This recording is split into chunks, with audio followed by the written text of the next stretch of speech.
What if the biggest leap in tackling climate change isn't really about sacrifice? What if it's a path to a life that's actually cheaper, more comfortable, and it's something you can already start doing? Yeah, that's really the surprising core of it, isn't it? It is, and that's the truth. Saul Griffith lays bare in his, well, incredible handbook, Plug In, the Electrification Handbook. It's a fantastic resource. So today, in this deep dive, we're going to try and cut through the complexity. We want to reveal not just the surprising facts and benefits, but also a clear, actionable roadmap. Right, how you can actually electrify your home, your life. Exactly. Our mission is to show you how these tangible improvements, better comfort, saving significant money, also help the planet. And importantly, that this isn't just for the wealthy. No, it's a movement that really can benefit everyone. It's compelling because it shows how often the best things for us individually line up with tackling these huge collective challenges. I agree completely. So let's start with, well, the urgent call to action, but then pivot quickly to the promise of electrification. Because we all see the headlines, right? Oh yeah, wildfires, food systems under stress, coral reefs. It's undeniable. The climate crisis is here. But the handbook immediately shifts to the good news, electrification. It frames it as a series of practical decisions. Things you do over maybe 10, 20 years. Yeah, often when things break anyway. And these decisions will genuinely make your life more comfortable and crucially save you a lot of money. It feels quite empowering. And looking broader, what's powerful is how it moves beyond the usual political fights. It's just common sense. Totally. Look at Australia, for instance. Both political sides already see the win in rooftop solar for homeowners, right? Yeah, everyone loves cheaper power. So the logical next step is just extending that thinking to electric appliances, electric cars. It's about practical economic wins that work for anyone. And those economic and comfy upsides, they're huge. The source tells us switching off fossil fuels genuinely cuts your living costs.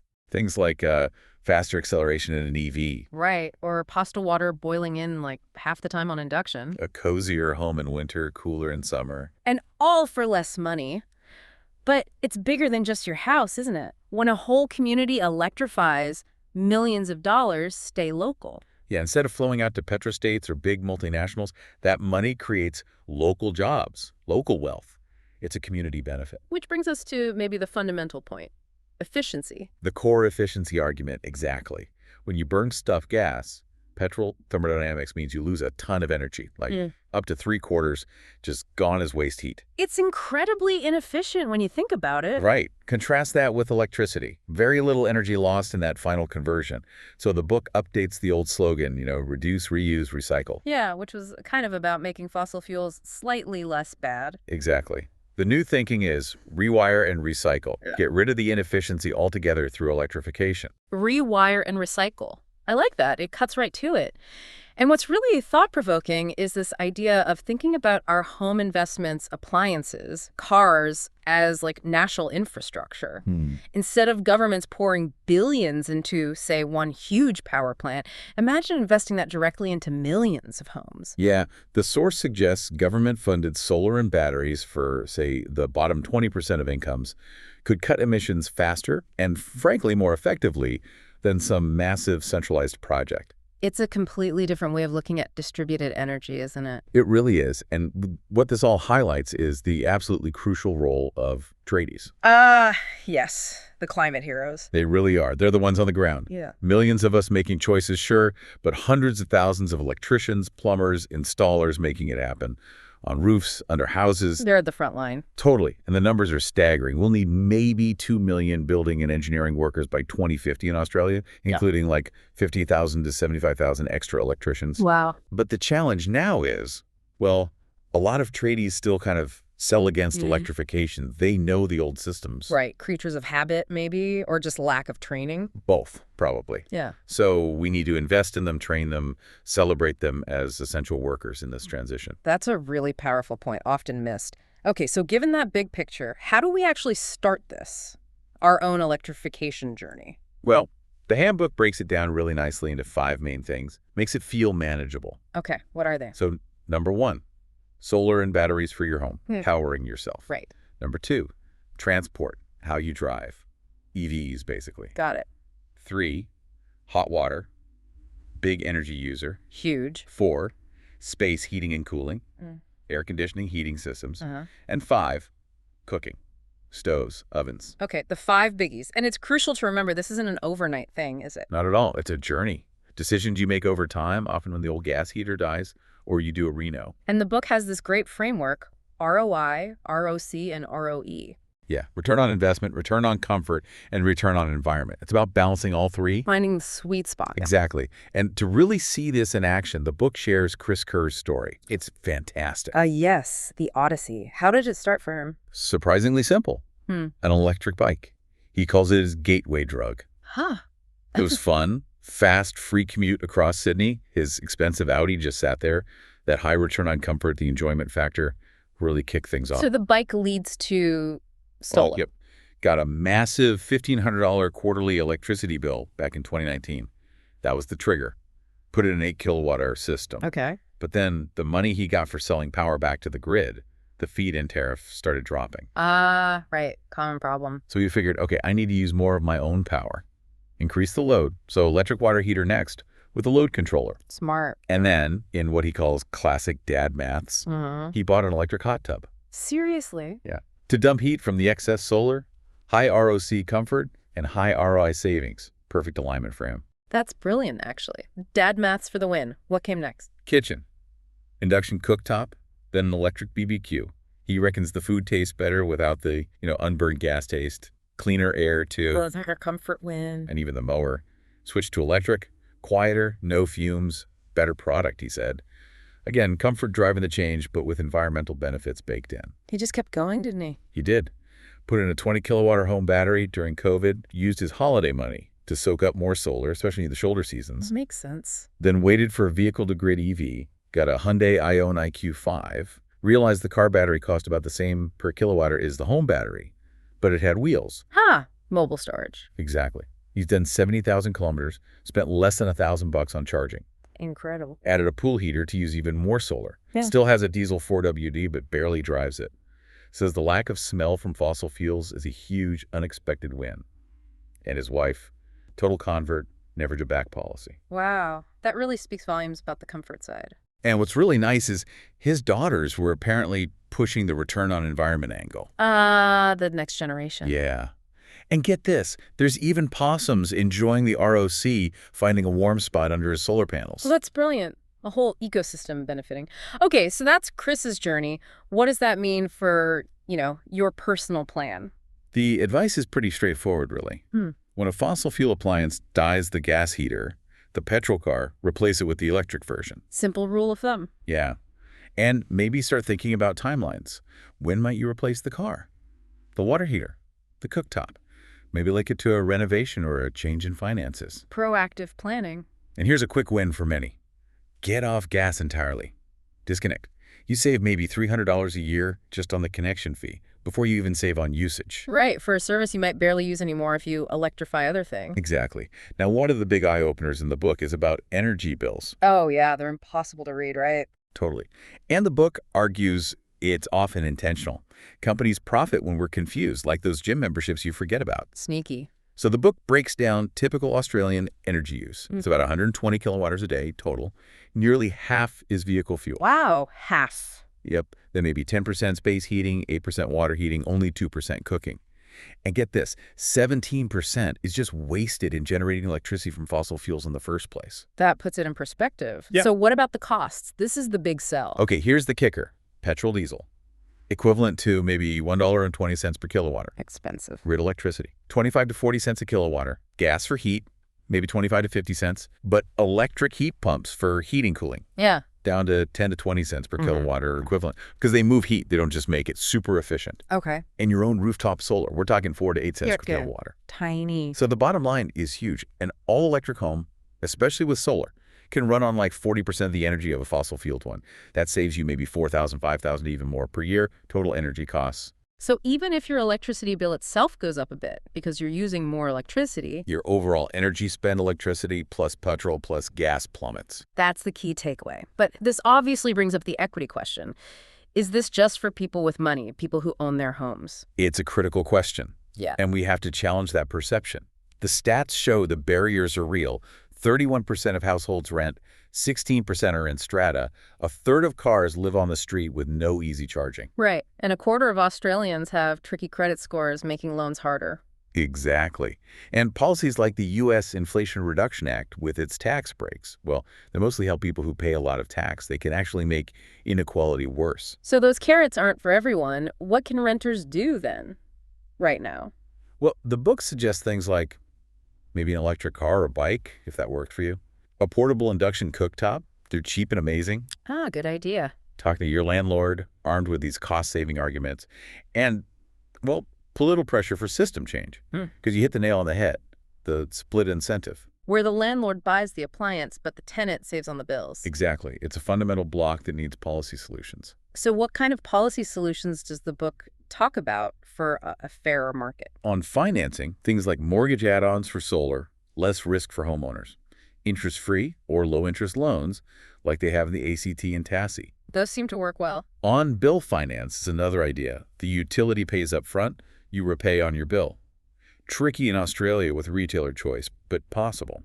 Or on rates, finance via council rates. Again, benefits, but depends on the local council. Okay, different models. But here's a really big idea from the book, the Electrify Everything loan scheme. Oh, eels. Okay. A government-backed loan, secured on the property, indexed to inflation, repaid only when the property sells, like student loans, but for home electrification. Ah, like HECS for houses. Exactly. Designed for everyone, people with less cash, older people nearing retirement. Makes it accessible. That sounds genuinely transformative. And crucially, minimum standards. Mandating landlords must install electric when stuff breaks, support for social housing upgrades, incentives for strata buildings, making the electric option the default. Right, shifting the whole market. Which brings us to the grid itself, the electricity market. The book dives into this too, right? Oh yeah, it gives a quick history.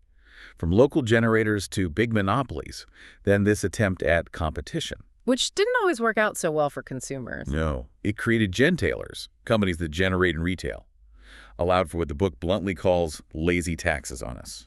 And now the situation is kind of absurd, isn't it? Millions of homes generating power with solar. But with basically no rights as investors, getting piddling compensation for the valuable power they export. Yeah, the example of Newcastle City Council having to sell its own solar cheap and buy back expensive grid power is just crazy. It is. It's a competitive market, my arse, as the book puts it. Grid operators gold-plate investments, retailers pad prices, and we're told to just shop around constantly to avoid getting ripped off. It feels rigged. And the physics makes it even sillier. Your solar power mostly goes to your neighbors, not some far-off power pool. The market doesn't reflect that reality. So what's the fix? What's the manifesto for reform? It's pretty clear. No special advantages for big companies. Electricity costs should reflect physics reward, local generation, and use. A watchdog with a consumer majority. Consumer reps on all the market bodies. Winning consumers back in the driver's seat. Exactly. And two specific reforms could make a huge difference. Symmetric tariffs and local user charges. Okay, break those down. Symmetric tariffs. Simple fairness. The price you get paid for selling your solar is the same price you pay to buy from the grid. Makes sense.